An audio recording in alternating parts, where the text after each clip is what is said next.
السلام عليكم ورحمة الله وبركاته. ازيكم يا حبايبي؟ عاملين ايه؟ يا رب تكونوا بخير. اهلا بيكم في فيديو جديد من مطبخ ام دونا. هنعمل مع بعض ان شاء الله النهاردة الشاورما بطريقة حلوة جدا.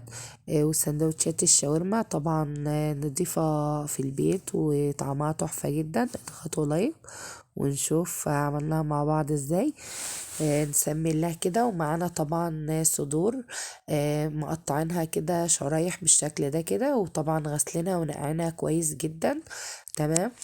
دلوقتي بقى هنجيب البهارات بتاعتنا: بابريكا وسبع بهارات وبصل بودرة وتوم بودرة وبهارات فراخ وملح وفلفل اسود. تمام. وننزل على الفراخ بتاعتنا بالشكل ده كده بالبهارات، نتبلها.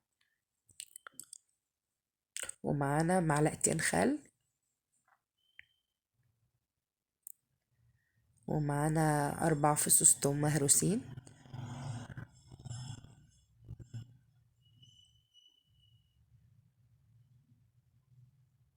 وعلبة زبادي. طبعا الزبادي بتخلي الفراخ بتاعتنا طرية وجوسي كده، وبتخليها طعمها حلو. نتبلها بقى بالمكونات دي كده ونقلبها في بعضها كويس.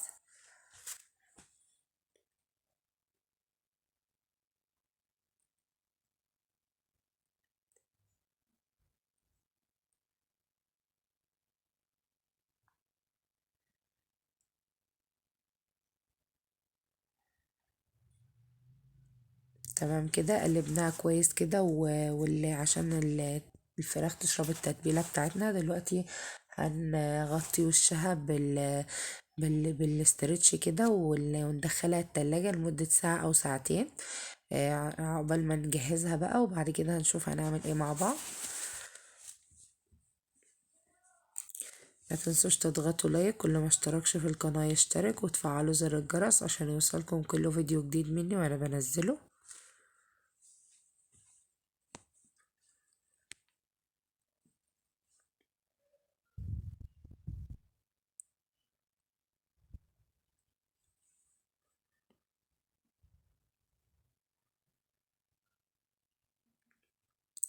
تمام. دخلها بقى التلاجة. ودلوقتي بعد ما فات عليها ساعتين طبعا شربت التتبيلة وشكلها بقى حلوة جدا كده. دلوقتي معايا بقى نجيب طاسة على النار.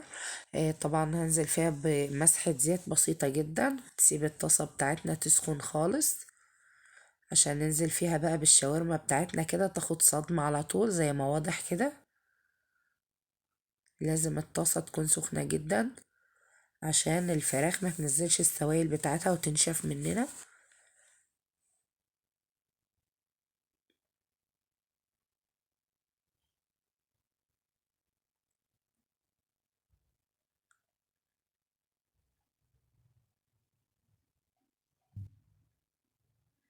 ونبدأ بقى نقلبها كده تقليبة عشان تنزل على الجنب التاني برضو تاخد تشويحة كده.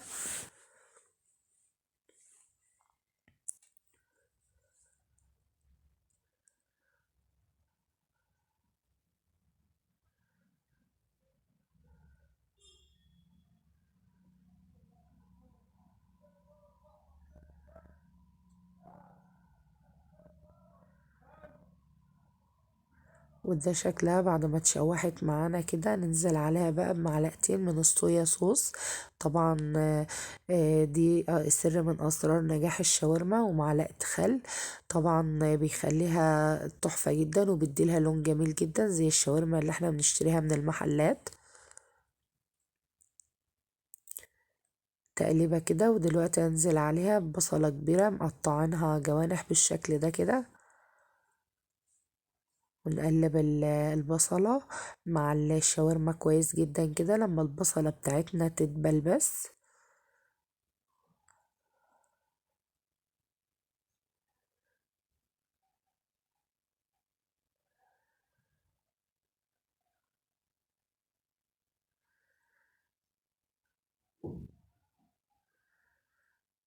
متنسوش تحطوا لايك فضلا وليس أمرا.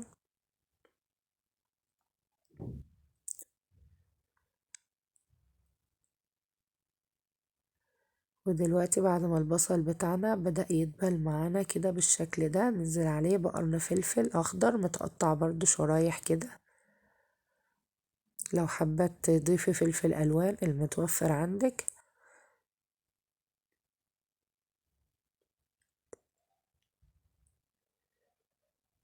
نسيبها بقى كده ايه لما تستوي معانا بالشكل ده كده.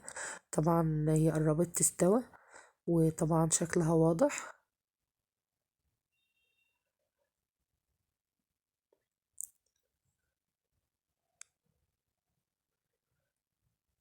دلوقتي بقى هنزل عليها حبيتين طماطم مقطعينهم مكعبات صغيرة كده وشايلين القلب بتاعهم.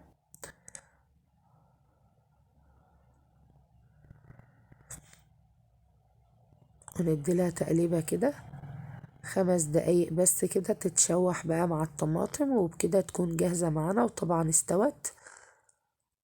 وبصراحة ريحتها تحفة جدا قلب المكان، والطريقة دي تحفة جدا وسهلة، وأي حد يقدر يعملها، والبنات الصغيرة تقدر تعملها بكل سهولة.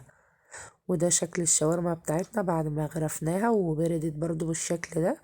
طبعا هنقدمها بقى مع سلطة طحينة، ومعنا كاتشب ومايونيز، وطبعا وعاملين كايزر، انا خبزت عيش كايزر. وهنعبيها بقى في السندوتشات، وهنزل لكم اللينك بتاع الكايزر الفينو، احنا عاملينه قبل كده على القناة، نزل لكم اللينك بتاعه في صندوق الوصف للي حابب يشوفه. ونعبي بقى معانا احسن شاورما في البيت بطريقة مضمونة جدا وسهلة جدا. وننزل عليها بقى ايه برشة مايونيز كده ورشة كاتشب، وبألف هنا على قلبكم.